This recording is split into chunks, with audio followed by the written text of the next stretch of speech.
It's the Daily Dog. Hey everybody, welcome back to the Daily Doug. I am thankful that you are here today. It is a Tuesday. We are now 2 days into the week of guest DJ Dan, my little bro, and he today has picked music from Opeth.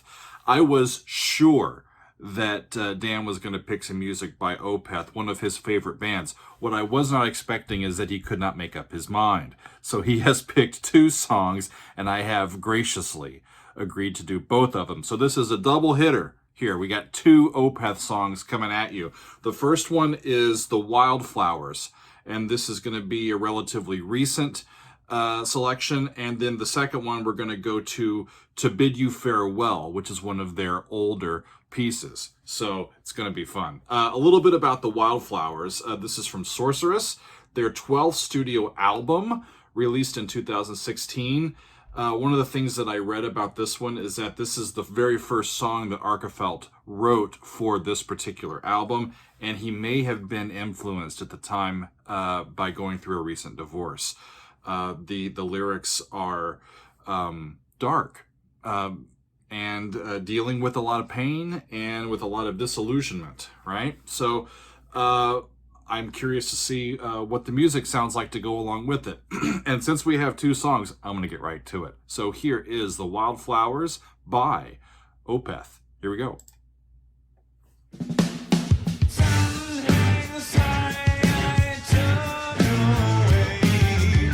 Right into it, right? That's cool.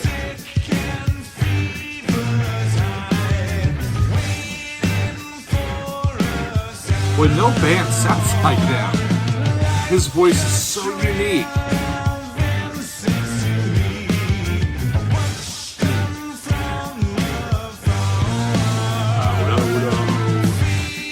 Got it.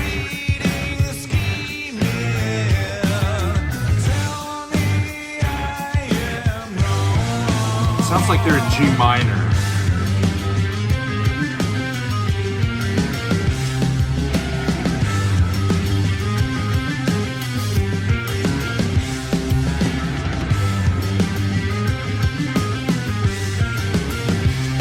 Chord, like the one.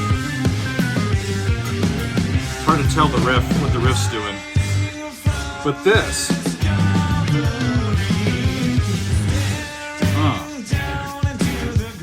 So he's doing ya-dum, be-dee-dum, right? So that's the 5th of the key.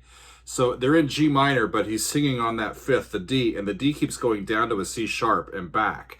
And what I think is happening is a G minor chord to start it. And then when that voice goes down by a half step, I think it's C diminished, or sorry, C sharp diminished. It may be fully diminished, depends on how they're playing it. But my point is that in a weird way, that G that's in the bass for the G minor chord is the root of that G minor chord, obviously, right? But when you take C sharp as the root and do a diminished chord, the G is also the 5th of that chord. So it's the G's in both of those chords, and so the bass can sort of hang out and keep reiterating that bass, while the voice just goes from sol to fi, and that augmented 4th above the key and then back. It's a really interesting sound.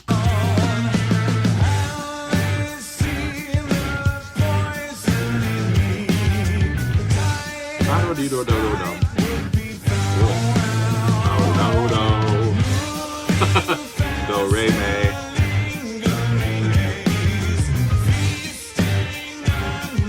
I'm having way too much fun with this for what the words are talking about.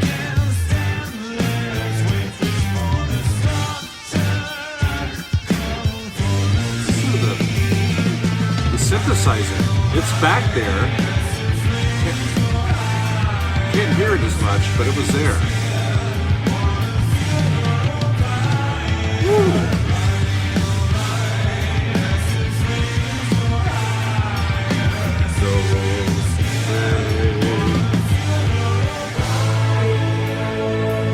A major chord, major 2.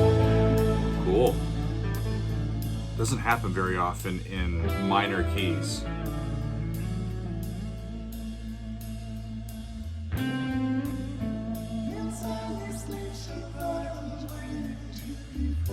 That's inventive.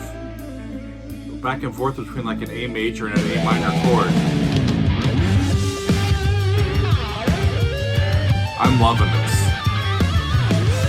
It's very, very smart. Interesting sounding. Plus, listen to that guitar.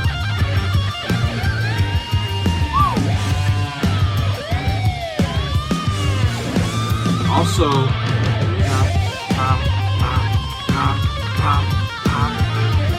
specific style of hitting that and then having some space in between, and it gives it just that little pop, right? Like we're not effing around, right?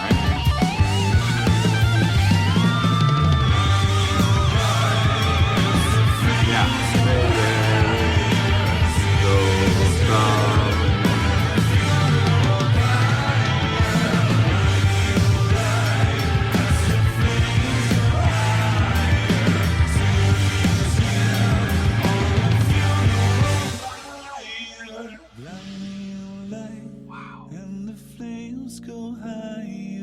Blinding light and the flames grow higher, searing skin on a funeral pyre.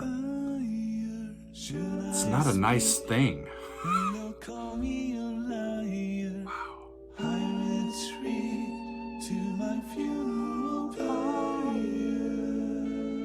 Major 2 chord.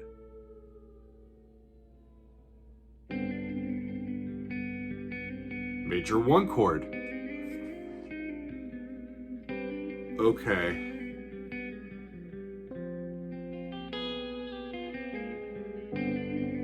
Major chord on G. G goes up to G sharp, then back, then down to an F chord, which I think is F minor, which would also be using that G sharp or A flat, depending on how you want to think about it, as a flat 2 in that chord, because it's here, goes back, and then the chord goes down, but that third is still that same note, and then back. My sanctuary.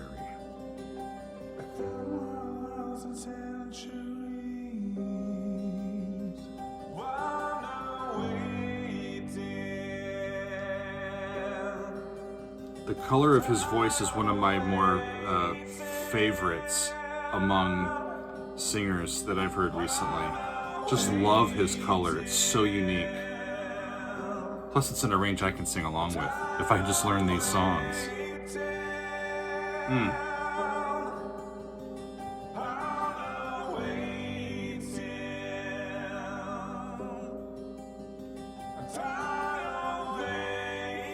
Tired of waiting. I'm not waiting, I'm tired of waiting. I'm not waiting, I'm tired of waiting.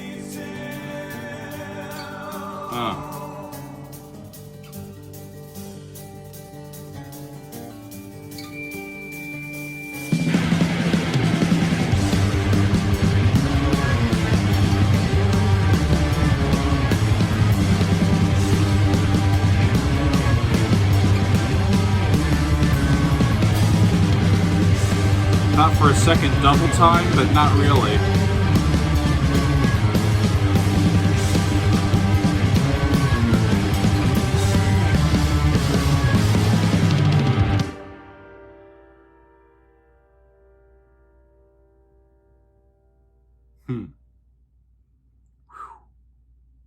Well, blinding light as the flames grow higher, searing skin on a funeral pyre. Man, he is he is conflicted during this song. The groove is so interesting, though. I found myself getting just musically caught up in what was happening with the sounds, and it seemed slightly disconnected from the meaning of the words, at least to me, or at least I was having a more enjoyable experience than the person singing. Wow. Okay. So I told you, two Opeth songs. So that was a relatively recent tune, the Wilde Flowers from 2016. Let us travel back in time 20 years to bid you farewell from Morning Rise, their second album, released in 1996. This is the last track on that album, and it only has 5 songs because every song on that album is over 10 minutes long. Crazy. But I'm curious to see the difference in how the band sounds when we look at songs that are recorded and released 20 years apart. So let us get to this one. To Bid You Farewell, Opeth. Here we go.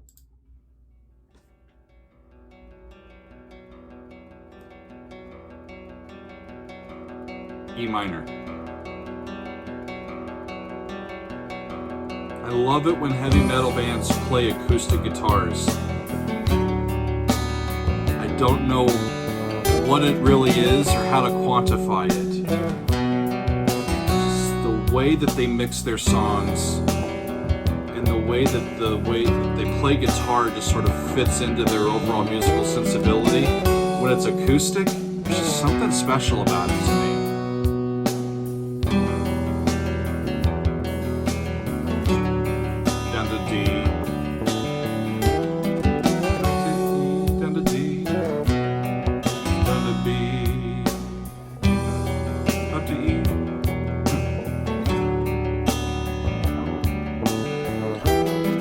Is a longer song, but it has quite a bit of a shorter set of lyrics than the one we just listened to. So there'll be a lot of instrumental through this. That was cool.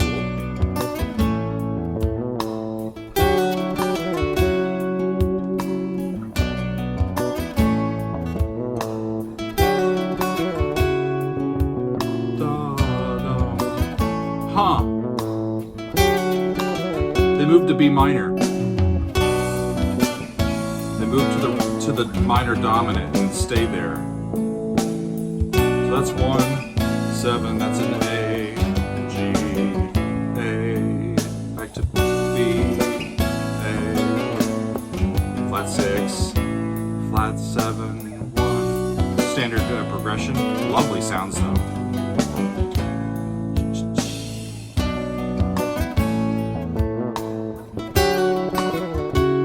Different. Yeah, listen to the bass.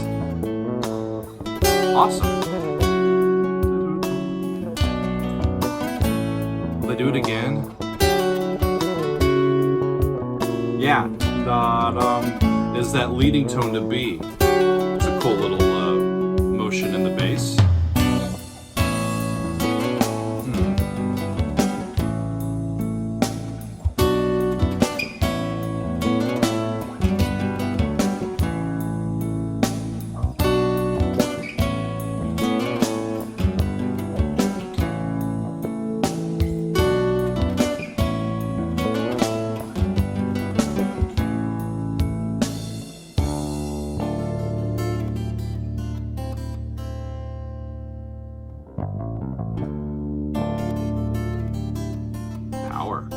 They went up a third to D and then changed it to D minor. They had been in B minor and went up to D and then changed it to D minor.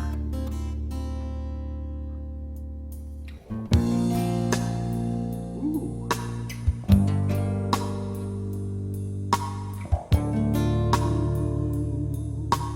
Okay, this is how I'm figuring this is, are they gonna do it again? I'll tell you later.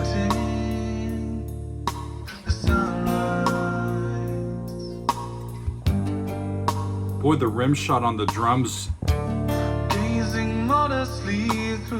sounds unbelievable. Just that sounds great. Embracing us over autumn's proud treetop. So he's talking about, oh, what is he talking about? I'm awaiting the sunrise, gazing modestly through the coldest morning. Once it came, you lied.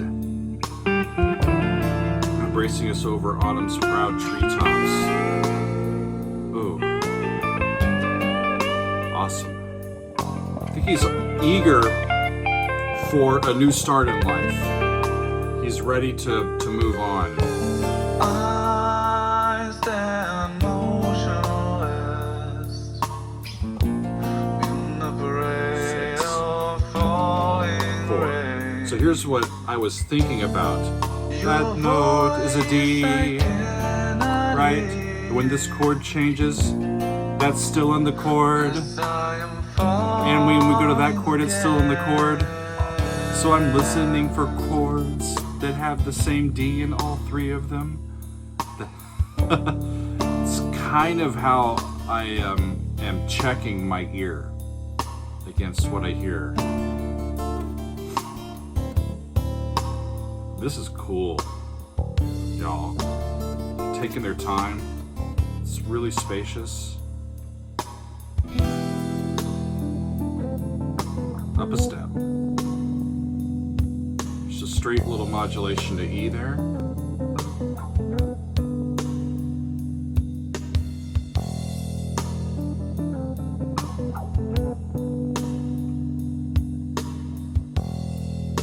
And that last little set of lyrics. I stand motionless in a parade of falling rain. Your voice I cannot hear as I am falling again. It's sad. 20 years apart, and he's still tormented. These two songs, right? It's like I said, eager for a new start, seeking rebirth, right?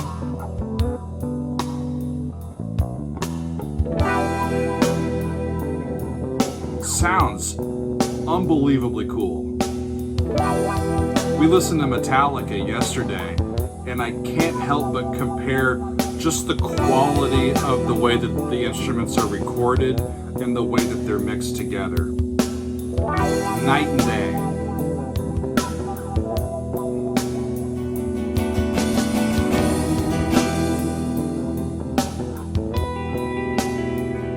And this is from 1996, right? So, I mean, the quality and the ability to create great sounding recordings is there. It always has been there, at least in this generation. Kudos to these guys for making something that sounds fucking rad. Just a standard E chord. Not really much soloing.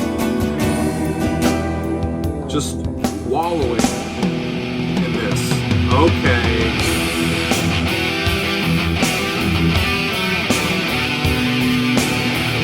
Perfectly paced, right? 6, like the 1.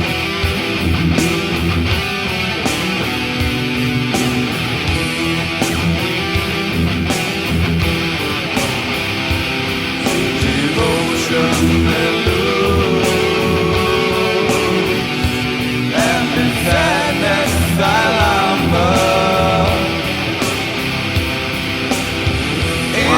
My own ashes, I am standing without a soul.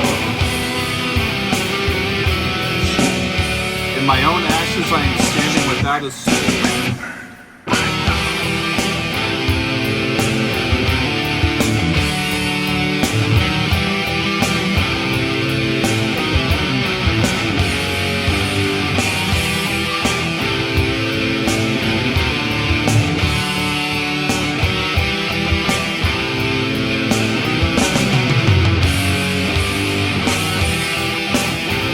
Little spots in this riff, but they're just hanging out in me as a warlord. Like ready to go, like just in a riff form.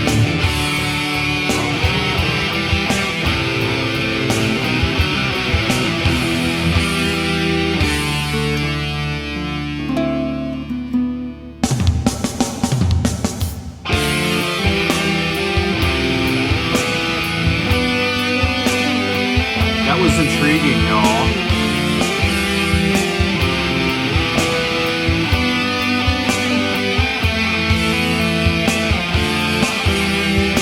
Interesting transition, how they went into that slightly different, slower tempo.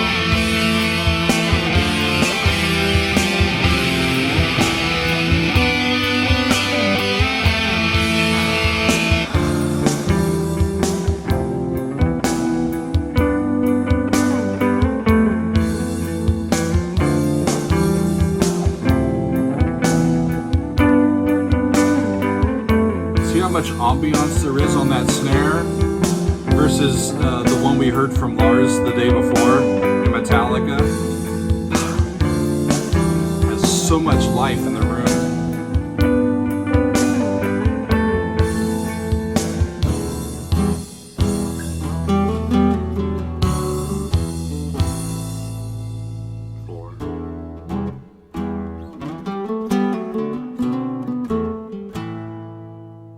We walk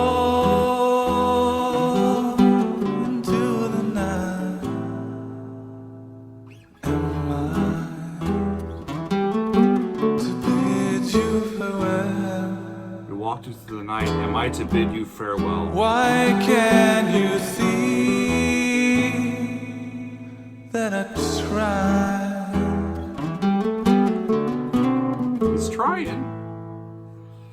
When every tear I shed is for you.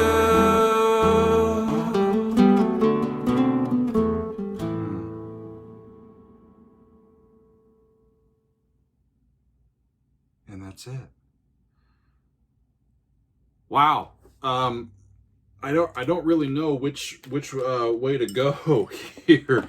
Those are similar songs in that they're both about or from the point of view of a person that is just really emotionally down at their wits' end. This last one that we just heard, To Bid You Farewell, as I'm reading back through these lyrics, like I said, I think he's eager for a new start. He has made a mistake or a series of mistakes. He's seeking a new chance, a rebirth. And there's a lady, it says she, I don't know who she is, but she wept with him and whispered, I know. So she's connected emotionally, but somehow is just unwilling to stay or incapable of staying around. And he's quite verklempt about it. You know, I think Opeth is the heaviest band in terms of style that I've ever seen live, by far. Actually, my brother is the one that took me to their show in New York City 4 or 5 years ago, and I just remember them having such a unique approach to their music making. I don't think that Michael has been classically trained in theory or harmony or any of that sort of thing, and I'm kind of glad that he hasn't, because he comes up with these very unique ways of combining sounds that are slightly outside of key areas and scale formations, but he makes them sound just fresh and, in this case, gut-wrenching. And it's impossible to turn away while I'm hearing it. It's really engaging stuff. So that was Opeth Tuesday, I guess, this week. We did 2 songs, the Wilde Flowers and To Bid You Farewell. It's sampling of 20 years difference of Opeth's sounds. I, for one, am quite not astonished, but I have a lot of respect that they would be able to put out such great music over such a long period of time, staying true to their sound, but also sounding new every single time. It's a very difficult little path to trod. So a lot of fun stuff today, even though the songs were a little bit sad in nature. But glad you were here. I was glad for that. DJ Dan, another successful day doing some Opeth, and glad to have been here and to listen to it. Thanks, y'all, for being with me, and we will see you next time on another edition of The Daily Doug.